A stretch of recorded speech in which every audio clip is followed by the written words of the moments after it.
ចេញសម្លេងតាមបងនេះធូចង់ដឹងថាដូចប្រមាណភាគរយដែរតាមដានវីដេអូនេះដល់ចប់លោទៅកាភីហេរ៉ូសិនលោថាភីឈូតែម្ដងឈូតែលេងឈូបងងាប់តែឈូ2ម៉ាច់តាមដានថាខ្ញុំលេងឈ្នះមិនឈ្នះតាមដានវីដេអូនេះចប់ទៅឡូវចូលហ្គេមនេះយើងធ្វើការទៅរកជាមួយនឹង enemy មកដាក់បកាច់ដូចបងនេះព្រូដែរឥឡូវយើងមកដល់ហើយយើងធ្វើការចាំម៉ូយើងសិនយ៉ាថាមូដាក់ឆ្វេងចាក់ស្ដាំចាក់ឆ្វេងចាក់ស្ដាំអត់ងាប់ចាក់ឆ្វេងចាក់ស្ដាំ flick មួយបាត់ទៅហើយអស់ flick ចាំមើលរត់កិច្ចទៀតស៊ីឡុងដាក់ទៅដាក់បកាច់យកបកាច់ដាក់មួយបកាច់ឥឡូវធ្វើការ recall ទៅផ្ទះសិនឈាមលោហើយឥឡូវយើងមកដល់ម្ដងទៀតហើយចាំមើលយ៉ាថាមូចាក់ឆ្វេងចាក់ស្ដាំចាក់ឆ្វេងចាក់ស្ដាំចាក់ឆ្វេងរត់ចូលត្រេតប៊ីបកាច់របស់គេ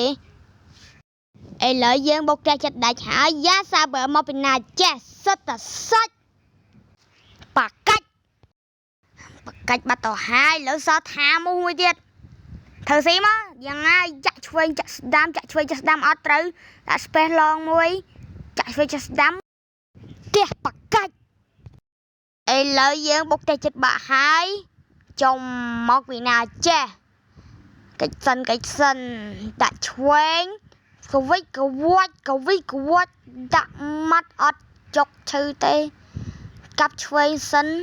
អានោះថយក្រោយហើយចុំថាមូមកគេមកហើយថាមូចុំយ៉ាងវាយគេមកឈ្នះវិញអេបងមកវោណាគេចង់នេះចូលមកខ្ញុំតិចមកនេះអើយសឡុងអើយដាក់ឌីរតតាណាបាត់ហើយចាំខាននេះមានអ្នកមកជួយនេះយ៉ាគេមកហើយថាមូបើអាល់ទីចាក់ឆ្វេងចាក់ស្ដាំមកបកាច់បាក់កកមួយនៅសល់មួយទៀតប្រទះហ្វ្លីកចូលត្រេតបាត់ទៅហើយមកដល់ឡើយនេះឃើញណាចេះអត់ស្គាល់ហេរ៉ូទេដាក់មួយមកជើងបត់កកអត់បត់កកទៀតបាក់ម៉ាំងបាក់កថាមូរត់បកាច់ប៊ីបកាច់របស់គេចំណាជួយមកស៊ីឡុងវាយ2-1តែម្ដងឥឡូវចូលទៅជួយតែម្ដងដាក់មួយបកាច់មកដល់ late game មានអីទៀត victory បាត់ទៅហើយ